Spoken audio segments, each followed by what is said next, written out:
UW-Richland. I am a senior here in the BAAS Bachelor Program. Soy 4 años estudiante aquí. And I am the Children's Librarian at Brewer Public Library. Soy la Bibliotecario de Niños de Brewer Biblioteca Pública. And I work with kids and with books and with families all day. Trabajo con niños, libros y familias todos los días. And I began speaking Spanish 20 weeks ago. Yes. So I wanted to learn Spanish because I am the children's librarian, and I did realize that we have a community in Richland County that is largely hidden. And they are the Spanish-speaking community from Mexico, Latin, and South America. And I wanted to speak in the first language of the parents who are here, who are here as first-generation immigrants. So I wanted to speak in the language that they were most comfortable with so that I could better serve them.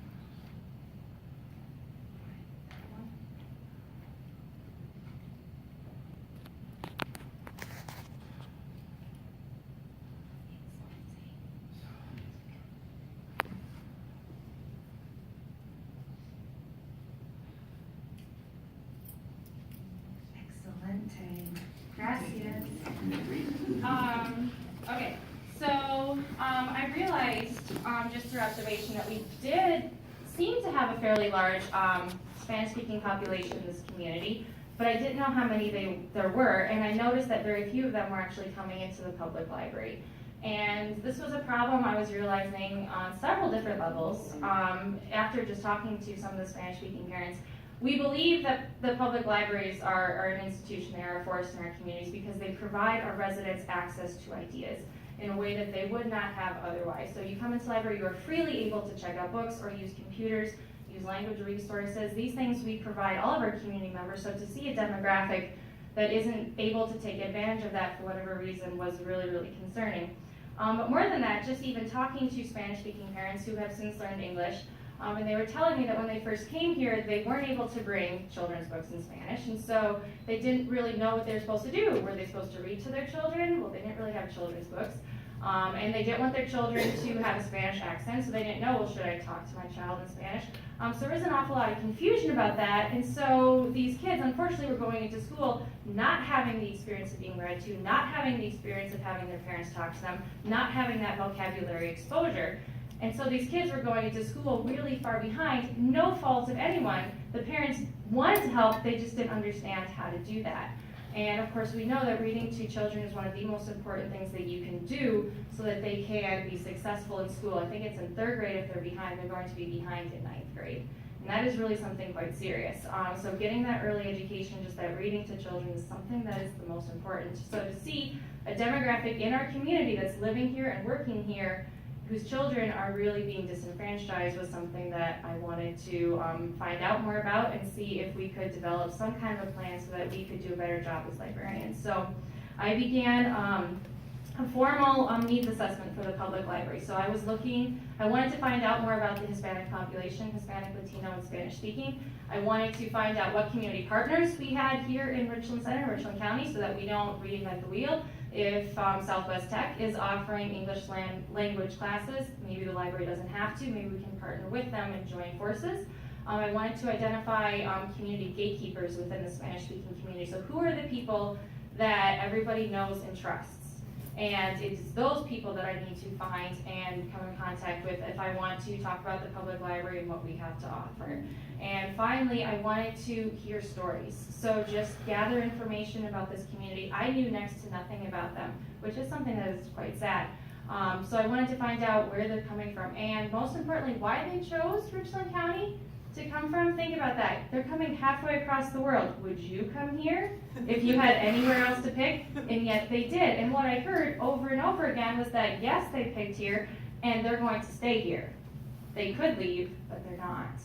And that is really quite reflective. We have a lot to be proud of, and people from halfway across the world are seeing it, and maybe we ourselves don't. So the very first part of my project was to look at census information, so don't be overwhelmed by this. I'm just going to say really quickly that this is census information from people that were reporting.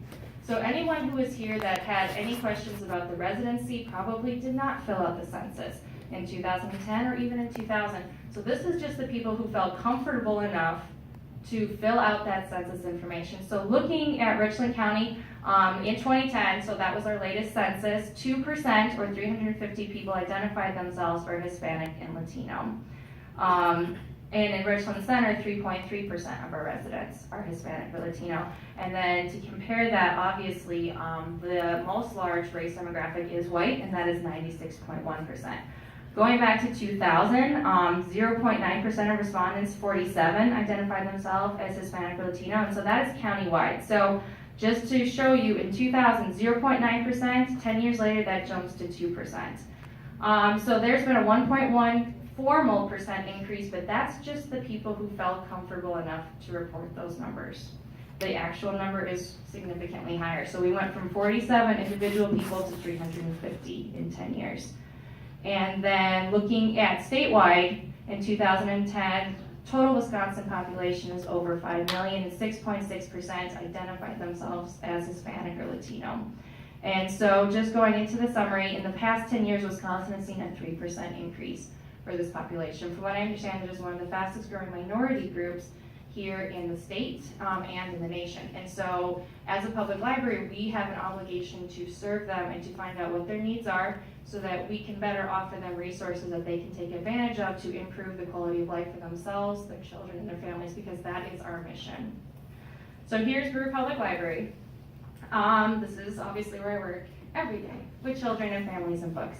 Okay, so to begin this project, I didn't want to reinvent the wheel, so I looked at what other libraries have done to complete needs assessments, and it seems that surveys were the most popular option. So I looked into that.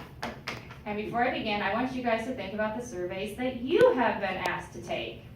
And what was your excitement level about doing that? And how much time were you willing to spend doing that? And why did you fill out surveys? So for me personally, I'm not thrilled about surveys. I get asked to do them quite a lot, and to be totally honest, I don't fill a lot of them out unless I am already pretty invested in the organization or the cause and I want to see it succeed, or I am upset about something and I want to voice that opinion. If I'm not highly invested, I am probably not going to be paying attention much to their mission, much less to the information that they're trying to gather. So I did find a library here in Wisconsin, the Manitowoc-Helmet Library System. They received a grant from DPI last year, so I was in touch with them to figure out what their model was. They received a grant to write a survey that was supposed to be administered to 20 Spanish-speaking residents in that service area. So here is page 1, so imagine filling this out. And once you're done with that, you go to page 2, and now you fill this part out. And when you're done, okay, we're not done. So here's page 3. How many of you guys would be staying with this? How many of you guys fill out 4-page surveys? Okay, this was actually not successful for several different reasons. And the first one actually kind of shocked me that it wasn't realized by this library system sooner. For Spanish-speaking populations in general, this is culturally inappropriate. Spanish-speaking cultures are much more verbally based. They love to build relationships through personal contact. They will talk to you, they want to meet you, they want to hear about you and your family. They aren't anonymous, print-based. They don't want to fill out information about themselves without realizing who they're giving this to, okay? This is culturally not what they are geared for. But it went kind of beyond that. So this library system did not have representatives going out saying, I'm a librarian and I want to learn more. Would you help me fill out the survey so we can better serve you? They hired a consultant to go out and administer the survey. So imagine someone coming up to you saying, I'm representing this other organization that you really don't know anything about, and they want you to fill out 4 pages, and I'm here to collect this information from you. And so instead of a relationship building moment, this actually started building a lot of distrust because the Hispanic or Latino people were like, I'm not sure who you are. You're not someone that I know. I don't know what the library is about because obviously I'm not going there. And I have 4 pages of information to fill out with really kind of personal information they were asking for, like when do you work, or when is the best time for you to come to a library program, or how often do you use these resources? And I don't know about you, but I'm not really comfortable giving a lot of information like that out about myself. And so it just really wasn't successful. And this is the model, though, that is pretty standardized, and a lot of library systems use it, and yet it is really ineffective for all the reasons that I described. So I was like, okay, so we don't want to do that here. And so I went a different route with this.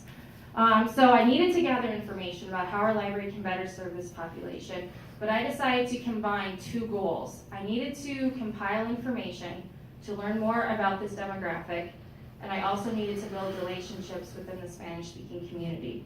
So instead of seeing those two activities as separate, I decided to join them and do both at one time and make the investment of my personal time in doing that, but knowing that in the long run, I'm going to be further ahead. And I decided to use the data collection, the actual relationship building parts, as the means to meet people and to let them get to know me and for me to get to know them. So I did this through a preservation method called oral histories. This is the Mexican grocery store, and it's going to play a big part in what I'm going to talk about next. How many of you knew that we have a Mexican grocery store on Main Street? I had only been in there once, and I've lived here 10 years in this area. Most people that I've talked to don't know that this exists, and it's on Main Street. So when I talk about there is a demographic that is largely hidden, it shocks me. This is on Main Street, it is a Mexican grocery store, and many people in our community do not know that this is even there. As a hidden population, this is something that is really concerning. So I went out to collect oral history. So how I did this was I just started asking anyone that I knew who had Spanish-speaking friends or neighbors, and I literally, it's a cold call. I would introduce myself, I would tell them what I was trying to do. I'm trying to serve you better as your librarian. Can I come and talk to you about your immigration experience? Everyone was, I was like, is that weird? How are they gonna react to that? Everyone seemed almost flattered that someone was interested enough in their story to come and talk to them. I said, I would like to conduct an oral history with you, so I would like to tape record the conversation, and it will be preserved at the Richland Heritage Project, which is here at the university, and it will also be saved at the public library. And the question I got was, well, is anyone ever going to listen to this? And it's like, well, I have a friend who's 100 years ago, 2 gentlemen came from Ireland, and now 100 years later, there's 2,000 descendants. So probably there's going to be people in your family who are going to want it. And I told them they are going to receive a copy of the recording and the transcript that I'm going to write of it, and that's something that they can give to their children. So everyone that I talked to agreed. I went and I interviewed them. I completed 4 oral history interviews. I've completed 2 more, but they asked that I not audio record them, and so I just took notes of that conversation. And I was asking all of these questions, but I was doing it in a normal conversation. And a normal conversation meant that there was a give and a take. I was asking them to share about their life and their family and their needs. And in giving, I told them about me. And I told them about my children. And I told them about my experience living here and working here. Those are how relationships are built. And I realized that on the survey, we ask the questions that we want to know about. In an actual conversation, the person that you're talking to is going to tell you the things that they care about. Sometimes these are the same, but many times they are not. And if you are going to go into something that you don't know a lot about, it is a really well-placed move to be humble enough to ask the other person, what do you want to tell me about? I learned information that I would never have learned on a survey because those questions didn't exist here or in any of the survey models. I found out that Hispanic parents work overtime like you can't believe. The father has a full-time job and a part-time job on the weekends, and they come home for a few hours in the afternoon, then they work in the evening. 50% of Spanish-speaking moms in this community work, and the other 50% will organize with 3 or 4 other families for childcare. So when one mom is working, they'll say, I'll watch the kids until 2 o'clock, and then you'll come home and watch them until 3:30 when the kids get home from school, and then they'll watch them for half an hour, and then the husband will come home and he'll watch them until 5 when the other husband, so this is how that family structure works. And what I found out was that they really want to come to library for different things, but childcare is an issue, and they're working so often that they can't come in. That is something I would not have found out any other way other than having an actual conversation. So knowing that, and knowing that those are significant barriers, it's like, well, we can be creative, we can find another way of doing this. That's something I would not have been able to find out without doing a preservation method like oral histories. Wow, I went through a lot of this. Okay, this is the Mexican grocery store. This is owned by Claudia Marilos and her family. If you have not been there, I really strongly encourage you to go. Excellent Mexican food and Mexican cooking ingredients. She identified she's actually one of the gatekeepers into the Spanish-speaking community. This is where information within that community is disseminated. So she will have flyers, she will have printouts, she will have any kind of thing that's going on in the community. That's where you go to find out about it. So that was very cool. She was one of my interviews. She was incredibly flattered that I was interested to hear, and that's something that I heard a lot in doing the interviews. Thank you for listening. You are the first person who has asked me why I chose to come live here. And some of these people have lived here for like 10 years. Okay, and so we sat down with her and she gave me her entire life story for 30 minutes in Spanish. I don't know Spanish well enough to transcribe it, but she said to come back and she will help me do that. And then she gave me parts of it in English, so I was able to do that. So I think this has been a common theme that we've talked about all night, that little pieces of history get lost. And what I was realizing in hearing these stories is that no one is recording the stories of the Spanish-speaking population in Southwest Wisconsin. No one is getting the details of their first-generation immigration experience. And these stories are going to be lost because even in their own community, because they're moving around so much and they're having so many different life changes, preserving your family history is just not one of those priorities. So I'm really looking forward to continuing this project, if for no other reason that here we will have probably the greatest source of firsthand oral histories and personal stories of Spanish-speaking populations possibly in the States from doing this. And within that process, I will be meeting people and talking to them and building relationships and finding out how the public library can better serve them. So I heard amazing stories while doing this research. One gentleman came from El Salvador during the Civil Wars. The military, I don't know all the history of this, but the military was in power at the time, so they would have elections. But it didn't matter who was elected because the military who was in power would kill that person if they happened to win, and they would just insert their candidate. The people who were standing up to that they were literally coming into their house at night and killing them. It was incredibly violent. This gentleman was on the hit list for the military, and they said if you do not leave the country within a month, we are going to kill you.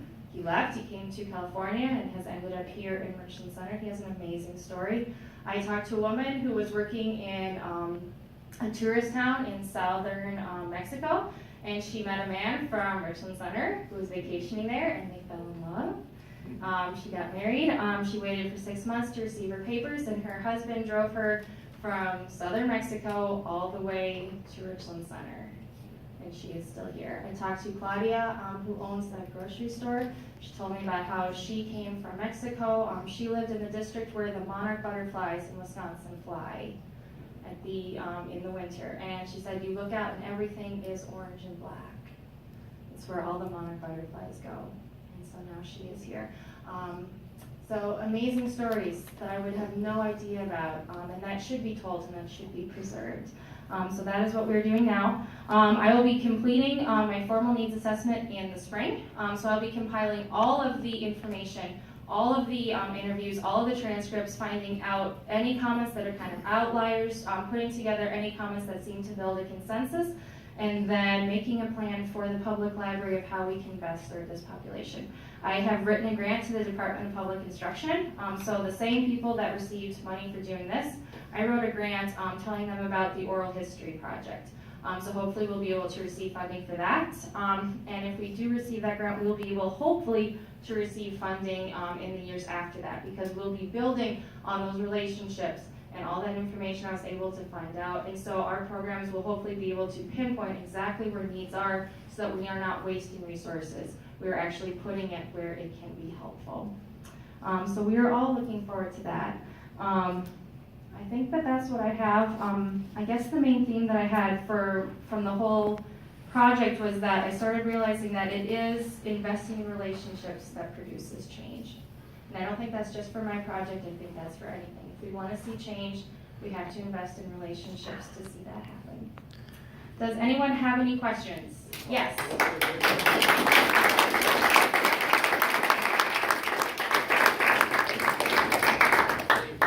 Several questions.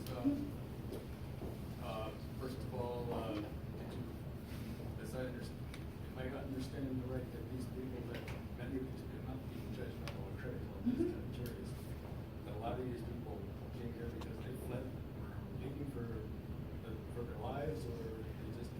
Most of them came here to work. We have lots of dairy farms in southwest Wisconsin, and so that is part of what is drawing them here. So the one gentleman I told you about, he's probably an outlier in the sense that he was coming from a country that was undergoing civil war during the time that he came to the United States, and that was before the 90s. However, when I have asked people why they choose to come to Richland County, why they're choosing to stay, the number one reason that they always say is, oh, it is peaceful here, no gangs, not violent for my children. Where they came from can be incredibly violent, and the gangs can be incredibly serious in the same way that the mafia that we think of, like in the old days here in the United States and many countries, like in El Salvador now, they have huge gangs. So the military establishment is no longer in power. They had the peace talks and they now have free elections, but the gangs are uncontrollable, and the government is trying to stop that, but it's something that they cannot control. So they will just go up to homeowners and say, we want your house, and so you can either leave it or we will kill you, and people are dying. The violence that happens in the world, that was something also that I found out about, the violence that people have lived through. And these are parents that are here and they say, I don't want that for my children. So they see Richland Center as a very peaceful place, and it's a good place to raise children and families. Does that answer your question? Did you uncover anything that you might find uncomfortable, such as human trafficking? I didn't, no. The people that are here to work, and they're usually coming with their wives and with their kids. In some cases, they're like single men, but they're sending their money home to Mexico to their wives or their children that are still there. Also sounds to me like they almost have stronger family ties than some of us Caucasian families do, the way you described it. They know who each other are. And so part of how they end up in southwest Wisconsin, because this isn't a logical place to immigrate to, is that they have a family member or a friend who has come here and has found out that it is a peaceful place, has found out that we have things to offer, and they'll say this is a good place to raise a family. So people have come, and that word of mouth has gone all the way into Mexico and really all the way into the southern part of North America. So I mean, we saw in 2000 there was only 47 people that felt comfortable enough on the census to mark that they were Hispanic or Latino. In 2010 that was almost 400. The word of mouth is spreading, and that's how people are coming here, and we see the trends continue where more immigration like that is going to happen. So it logically follows that it's going to happen here, which is partially why I realize that this is something to research and find out about now, so that we're not 10 years behind something that the public library should have been in the front of our community to answer problems and to solve and to meet needs. Yes, I think I saw your hand first, sir. And what your comment right now kind of ties with my question. What is there a longer term application? You said you're trying to apply for a grant. What longer term application does this research have, if any? I guess if I'm going to interpret your word application as a goal, what I would love to see happen is the Hispanic, Latino, Spanish-speaking community come into the public library and have their library card and use it regularly as a library patron. Another goal is to have a Spanish children's collection that is wide and vast enough that any parent would be able to find resources in there that their children would enjoy, and that collection would be bilingual. Because the parents that I've talked to are all incredibly anxious to learn English. So having children's books that are written in Spanish so they can read that to their children, but then be looking on the other page to see how you would say it in English could be incredibly helpful. A lot of the people that I've talked to have been teaching themselves English. So building up a collection would be another goal. But thirdly, I would say it is bringing our public library and making it more reflective of the community that it exists in. So yes, most of the people are English speaking, but not all of us, and that's going to continue to change. So we need to know where those needs are and how the library should adapt so that we can make those changes to be as reflective as we should be. Does that answer your question? Do you happen to have any plans, immediate plans for maybe using this central hub of the Mexican grocery disseminate children's? Feel like you were planted in the audience. There's lots of really good ideas, and one of them possibly is to look at different grants for purchasing bilingual Spanish books and having a lending library here within the grocery store. So this has been tried in other communities. It is the definition of outreach, okay? So they have a bookcase with bilingual resources. Parents are able to take them home and bring them back. Some of them don't come back, but that means that they're at home and they're being used. Not a bad thing. And grants have been written for that and they've been really, really successful. So that's something that I would like to try. We're also looking at hosting a bilingual family story time. So I found 2 Spanish-speaking mothers who are willing to help me with that. At first I thought, well, that's something that I could lead. I'm the children's librarian. But then I realized, no, I don't want to lead that. I want to have a Spanish-speaking mom come in and help lead that so that she will tell all of her friends, and she will bring all of her friends and their children to come. Yes, Mr. Jonah. 2 questions. Mhm. One, so are you gonna have like Spanish-speaking books in the library? Or? We do now, but I Okay. would like to have a lot more. And 2, you know about that military rule and stuff down in Mexico? Is that still going on now? In El Salvador, Yeah. the military establishment is no longer in power. They had the peace talks, and I believe in 1991. So now they have free elections. But what happened was during the revolution, a lot of young men, quite frankly, to avoid the violence, were coming into California. And there were huge gangs at that time. And so the El Salvador young men were forming gangs against the Mexican young men who were forming gangs. And it was incredibly violent. And so the California government said, okay, we can't be having this. And they sent the El Salvador gangs young men home. Well, they had picked up all of these skills that were highly militarized. And so those gangs just moved to El Salvador. So that is what is happening now. So you don't have a military establishment of people who don't wear uniforms and wear badges, but you have just gangs that take over property and are killing people, and there isn't a government or police force that is strong enough to stop them. So it's an incredibly dangerous place to live right now. Are there any other questions that I can answer? Otherwise, thank you very much.